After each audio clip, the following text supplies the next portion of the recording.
Hello everybody and welcome to our mummy pot tutorial. I'll give you the show around here. First you'll need your clay, paper to work on, a little bit of water, and your skewer should have been provided from our studio. Okay, we're ready to go.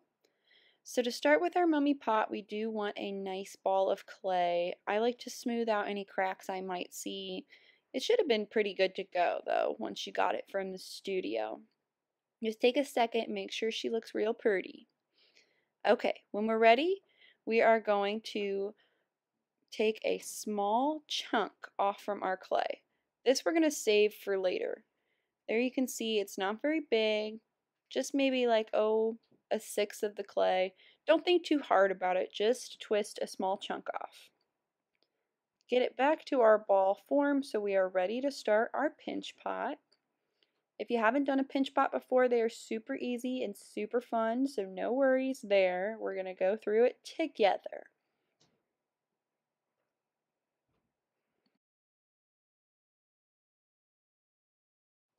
Okay, once you're happy with a nice smooth ball of clay, you're going to stick your thumb directly in the middle, but not all the way through, just like that. And now we're going to start with a pinching motion like a crab claw and pinch our way around the outside of the pot.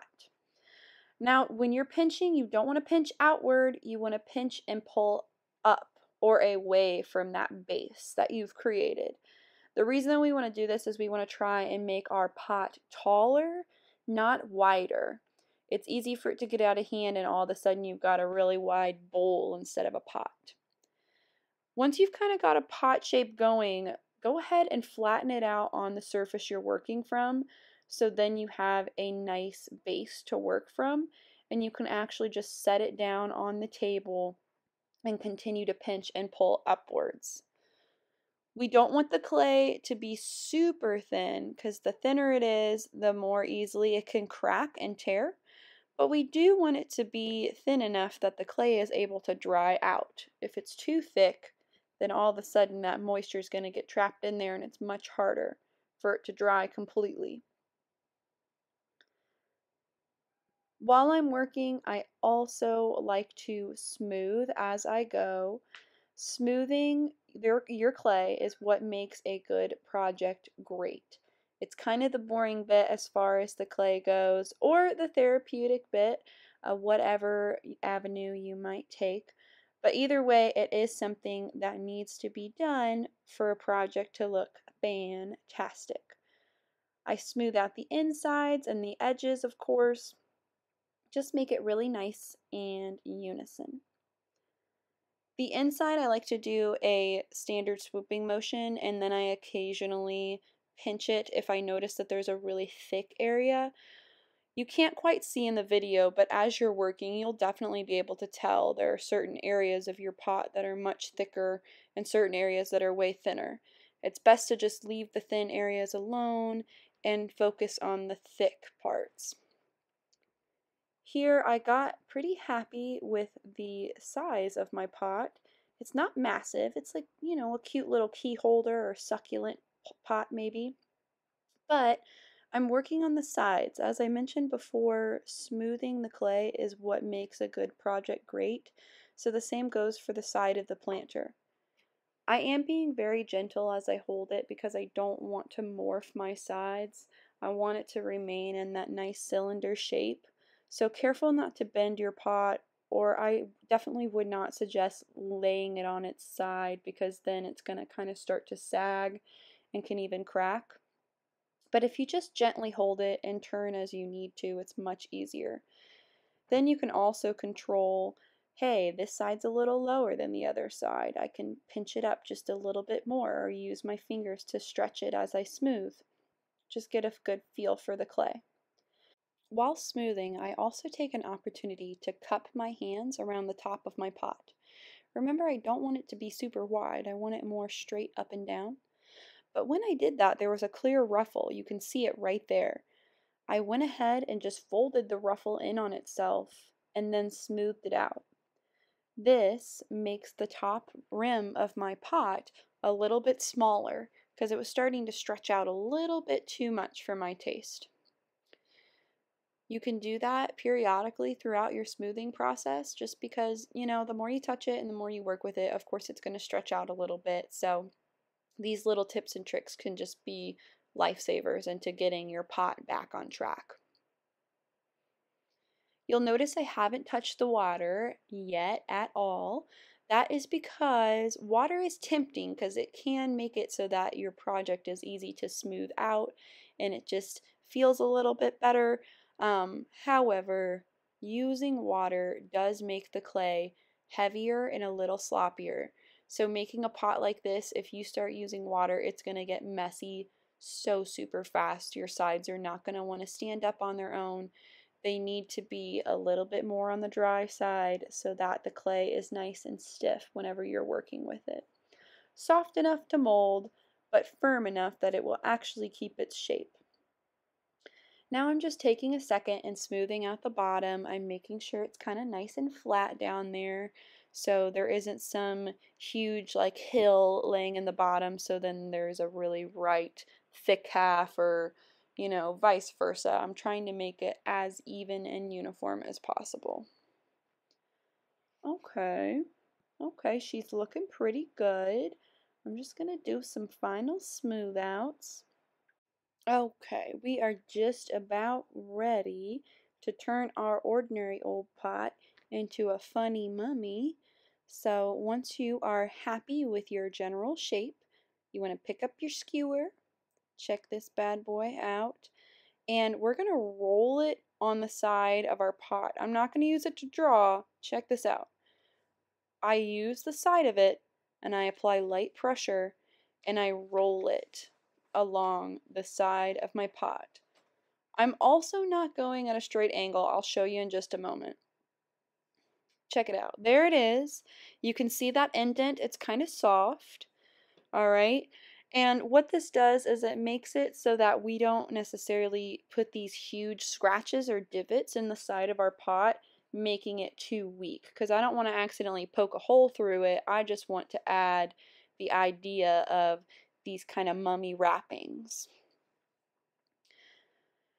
Also, what you don't want to do is you don't want to crisscross too much. So you can see here on my pot that I've put a couple of these indents with my rod or my little dowel, but none of them overlap. Anytime I come and meet another line, it doesn't necessarily matter the angle at which you meet that other line. You just don't want to overlap, which makes a lot of sense, right? Because when you are wrapping up a mummy, if something overlaps, then that entire shred of fabric or toilet paper, if you're doing the toilet paper mummies, that is going to cover up the other lines that you see created from the overlapping fabric. So it just keeps it a little bit more on the realistic side. Be sure to do this all over. So when I showed you, I had only worked on the front side of my pot so far. I'm continuing to do it on the back as well. I want the entire outer edge or outside surface area to be kind of covered with this pattern. We'll also add some more to it, but this just gives a nice base. Check it out there. You can see even more my mummy wrappings, the lines created for that. They meet each other, but they never quite overlap. When you're doing this process of using the dowel to put indentations in the side of the clay or your mummy pot, it doesn't have to be too super hard. So keep that in mind. You don't want to puncture the clay or make it weak. Alright, I am pretty happy. So now I'm thinking let's add some mummy wraps to the side. So you don't have to get super, super wild because the dowel indentations are not the only means of creating those mummy wraps. We're also going to add some to the outside. It's just a nice little background to fall back on. So first we're going to need to roll ourselves a coil from a little bit of that extra clay we saved. You saw you can do it two different ways, whatever is more comfortable. Oh, slipped on my paper there. But whatever is more comfortable for you, you can roll it on the surface that you're working. You can roll it between your two hands like you're trying to start a fire. Either way, you just want a nice little coil that, and it needs to be about the size of your pinky finger because we're going to flatten it out like so. You can see I'm just pushing my coil down against the surface I'm working on to make a flattened little snake. Flip it over a couple of times. I'm not trying to get it super skinny. It's just whenever you flip it over, it tends to make a nice, a smoother flat coil as opposed to something where you just see a bunch of your own finger indentations. Okay, we're going to add it to the side of our pot just like a regular old mummy wrapping. There you go, just like that. Okay, that's where I want it to go, but if you're familiar with clay, you are familiar with the process of scoring. Use that pointy tip and we are going to start to score our clay piece. That's where you rough it up. So there I've already done one direction. You scratch into the clay. Scratch into the clay, one direction, two directions, and then three directions. You really got to make it ugly. That's what I always tell folks in my class.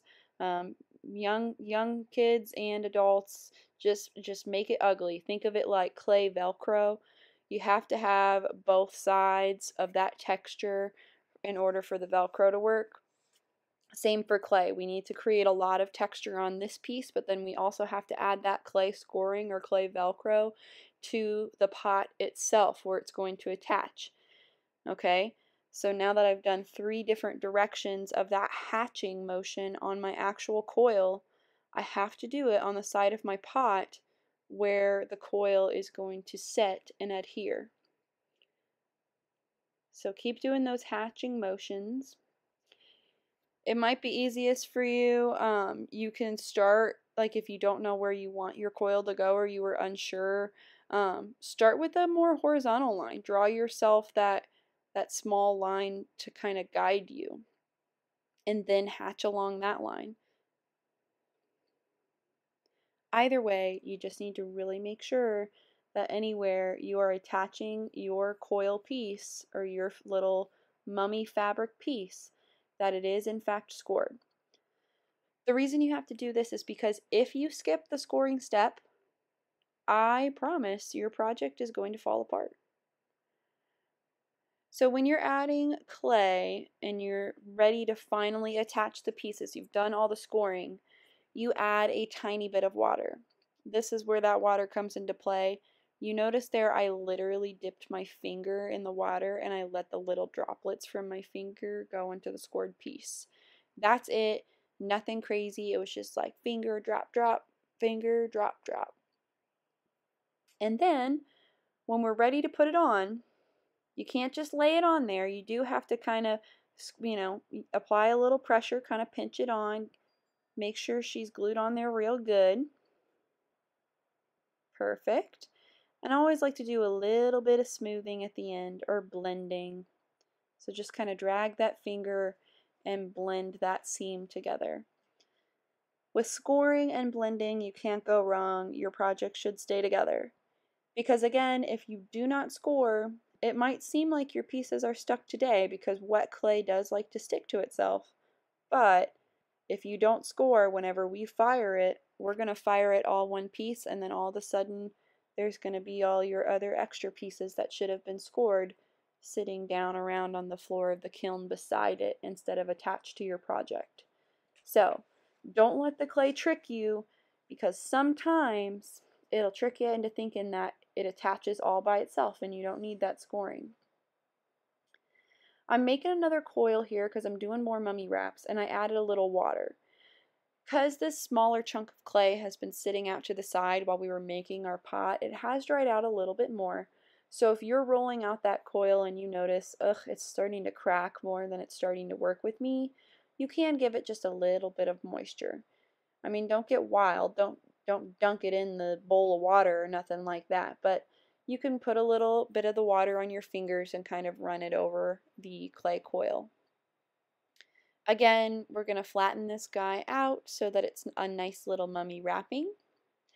And this time I'll show you a trick. If you had trouble figuring out where to score before, this time I'm going to lay it on there and give myself a guideline. I'm happy with that placement, and now I'm going to take my dowel and very lightly, scratch the surface. You can see those little lines that I've created, like nice little tracing guidelines. So now I know that's exactly where I need to hatch or score. Scoring is actually the technical term if we were to take a vocab quiz. It also is going to overlap over my other wrap, so I'm going to go ahead and score a small piece there. Anywhere that clay attaches to my pot, it needs that scored texture. One direction for scoring. Second direction, crisscrossing.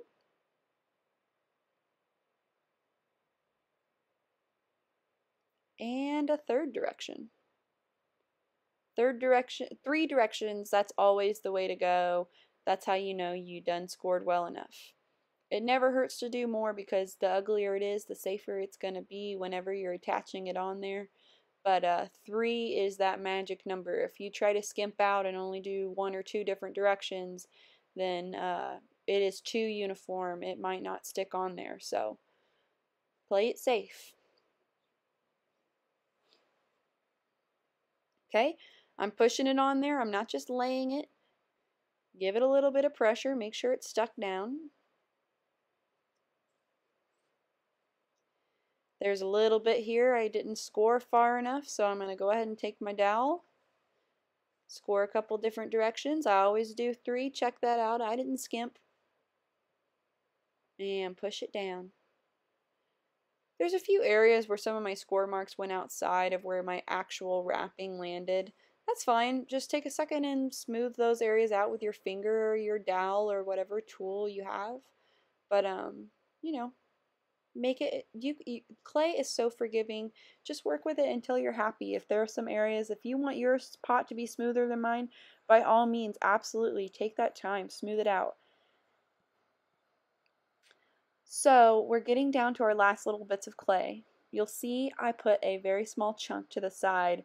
We're saving that for our little eye pieces. So I didn't want to get wrapped up and, well, use it for my mummy wraps. So I made sure to pull that apart now and set it aside to save for later. I'm doing my last couple of mummy wraps. These ones should be shorter because we had 2 long ones. So now I just want to do some fun layering action and make sure that I really get some dimension on top of my mummy. So again, roll that coil out approximately the same size of your pinky finger and flatten it against your table surface. And then we will determine where we think it needs to go. You don't have to follow along exactly with how I wrap up my mummy. Everybody's mummy is different, right? So if you feel like you want your wrappings to be a little bit more layered, or you don't want them to crisscross as much, whatever, it is your project. You do with however you like. We always love to see the variations. But here I kind of want to do a harsh diagonal, and I only needed half of my coil. Again, I'm going to lightly trace myself a little outline of where I need to score. It's getting more and more difficult because we're doing it over all those different layers that we've created. So that little sketch line has really been helpful for me.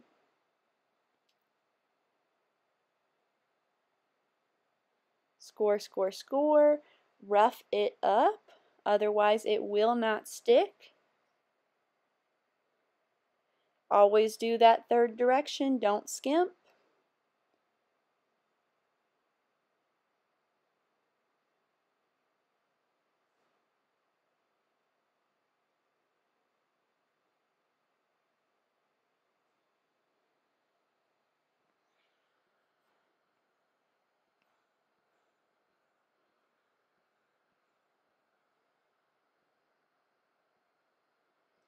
Now that you're starting to get a feel for this last little bit of a step I've got going on, Let's say we speed it up just a little bit so you don't have to hang out with me in real time.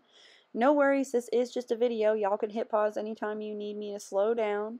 But we'll just finish up this mummy wrapping and I will show you the last couple of steps, okay?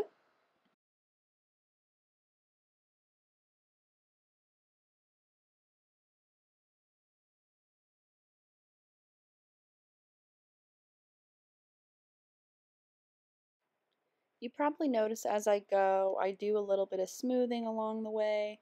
I also use my dowel and kind of repress some of those initial indentations. Just sometimes, if they're easily accessible, why not go ahead and do that? Because when you're handling the clay pot, sometimes we can, our fingerprints diminish those a little bit. And if we can bring them a little bit more to the attention, that's awesome because that's our little cheat to not have to layer so much.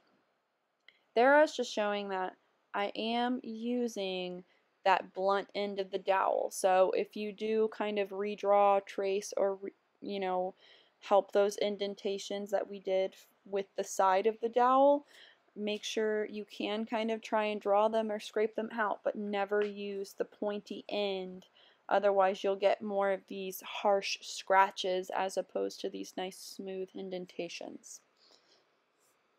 Okay, I'm feeling pretty good about my mummy wrapping. Maybe a couple areas need a little bit of smoothing. This guy for sure, we still need to there are a few areas that looked a little blank. So if there is any of that negative space in between those additive wrappings that we did, you can use your dowel and create more lines. But after I attach this last wrapping on the top, I think we are going to be ready to add our little mummy face.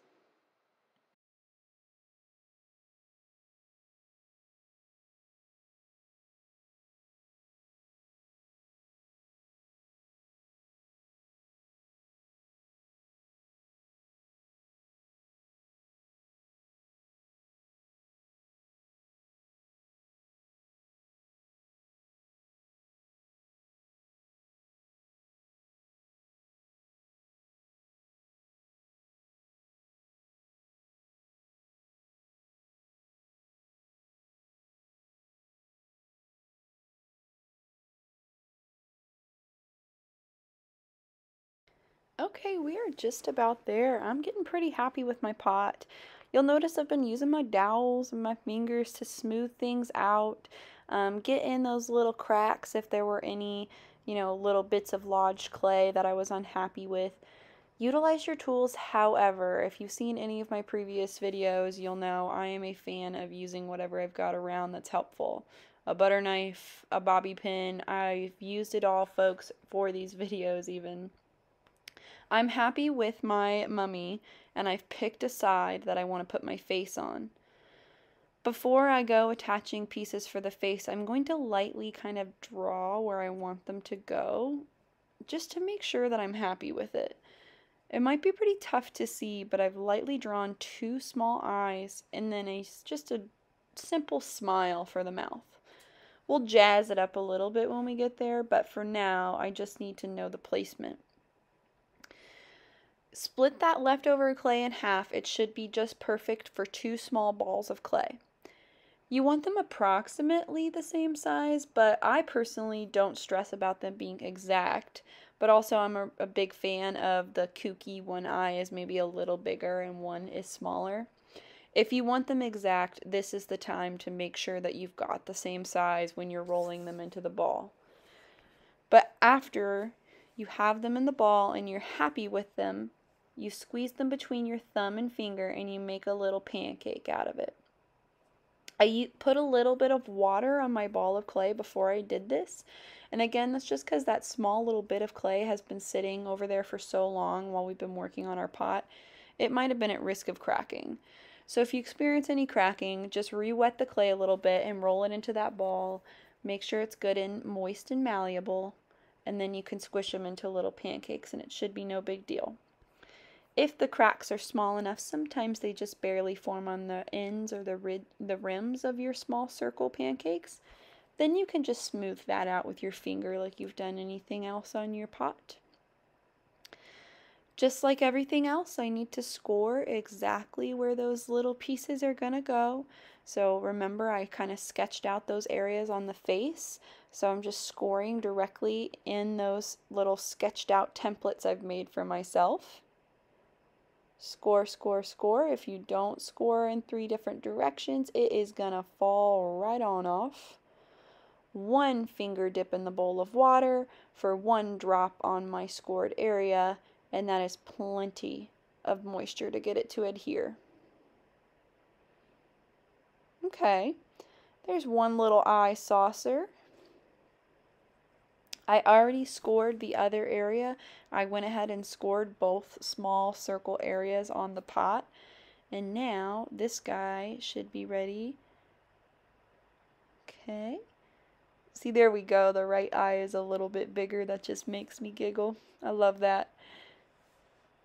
I'm all for a good kooky spooky project.